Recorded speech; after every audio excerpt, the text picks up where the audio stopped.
गजा में 104 फिलिस्तीनियों की मौत। इजराइल ने हमास पर सैनिकों को मारने का आरोप लगाया है। हमास संचालित स्वास्थ्य मंत्रालय ने यह बताया कि ट्यूसडे को यानी मंगलवार की रात गजा में इजरायली हमलों में कम से कम 104 फिलिस्तीनी मारे गए।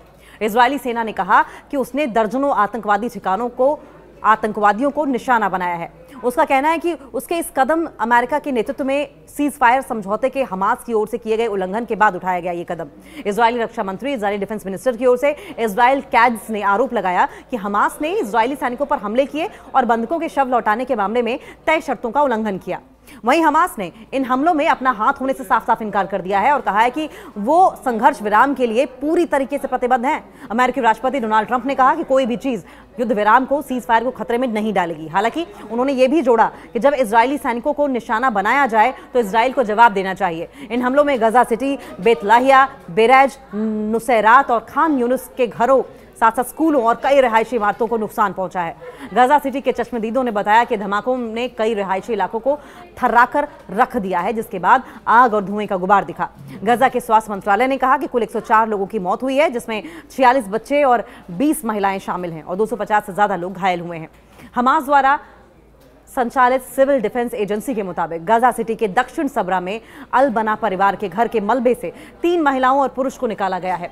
इजराइल डिफेंस फोर्सेस का कहना है कि बुधवार की सुबह उसने दर्जनों आतंकी ठिकानों और आतंकवादियों, जिसमें कम से कम सशस्त्र यानी कि हथियारों से लैस समूहों के 30 कमांडर शामिल हैं, उन पर कई हमले करने के बाद युद्ध विराम को, सीज फायर को नए सिरे से लागू करना शुरू कर दिया है। आईडीएफ ने क्या कहा है? आईडीएफ सीज फायर समझौते को कायम रखेगा और इसके किसी भी उल्लंघन का मजबूती से जवाब देगा। और इससे पहले ट्यूसडे की शाम को इजरायली प्रधानमंत्री बेंजामिन नेतन्याहू के कार्यालय से जारी एक संक्षिप्त बयान में एक स्टेटमेंट में कहा गया कि उन्होंने सेना को जोरदार हमले करने के आदेश दिए, लेकिन इसके पीछे वजह नहीं बताई।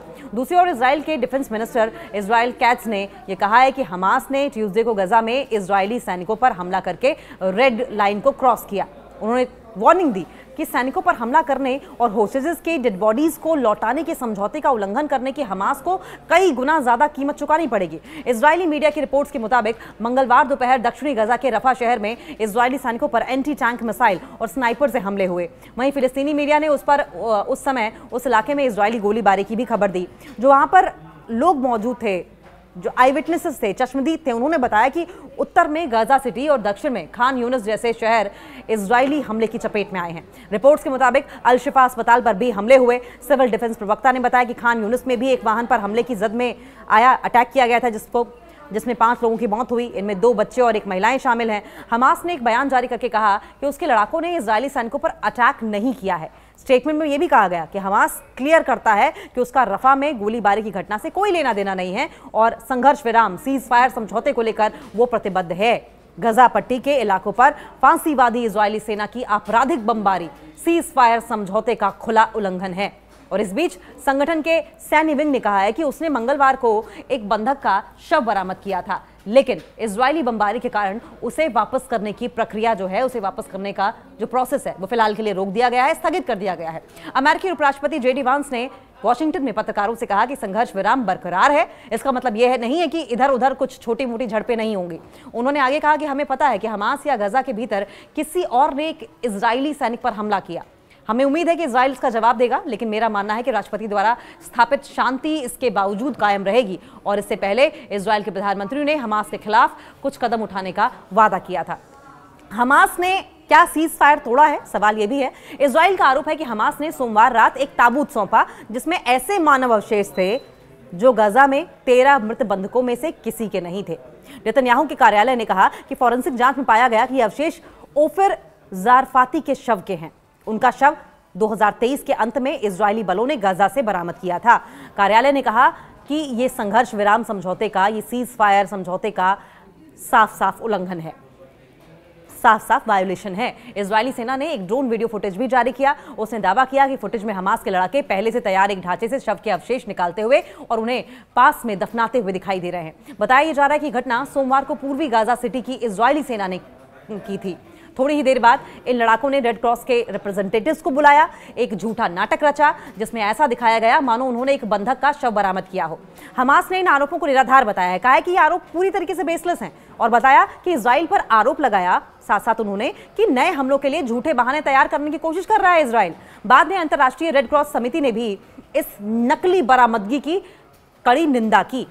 उन्होंने कहा कि उनकी टीम हमास के अनुरोध पर और पूरी निष्ठा के बाद वहां पहुंची थी। रेड क्रॉस सोसाइटी ने कहा कि स्थान पर मौजूद हमारी टीम को यह जानकारी नहीं थी कि उनके पहुंचने से पहले वहां किसी शव को रखा गया था, जैसा कि वीडियो में दिखाई देता है। आमतौर पर अगर देखा जाए तो एक तटस्थ यानी कि एक न्यूट्रल मीडिएटर के तौर पर हमारा काम शवों की खुदाई करना नहीं होता। बयान में आगे ये भी कहा गया कि हमारी टीम ने केवल शव की बरामदगी को देखा, लेकिन इसके पीछे की परिस्थितियों के बारे में कोई जानकारी नहीं थी। समिति ने कहा कि ये बिल्कुल भी एक्सेप्टेबल नहीं है कि एक नकली बरामदगी का नाटक रचा गया, जबकि इस समझौते का पालन होना बहुत ही इंपॉर्टेंट है, बहुत ही क्रूशियल है, खासतौर से तब जब इतने सारे परिवार अब भी अपने प्रियजनों की खबरों का बेसब्री से इंतजार कर रहे हैं। अमेरिका, इजिप्ट, कतर और तुर्की की मीडिएशन में हुआ संघर्ष विराम सीज फायर ट्रीटी जो हुई है, राष्ट्रपति डोनाल्ड ट्रंप की 20 सूत्रीय गाजा शांति योजना का बड़ा हिस्सा है।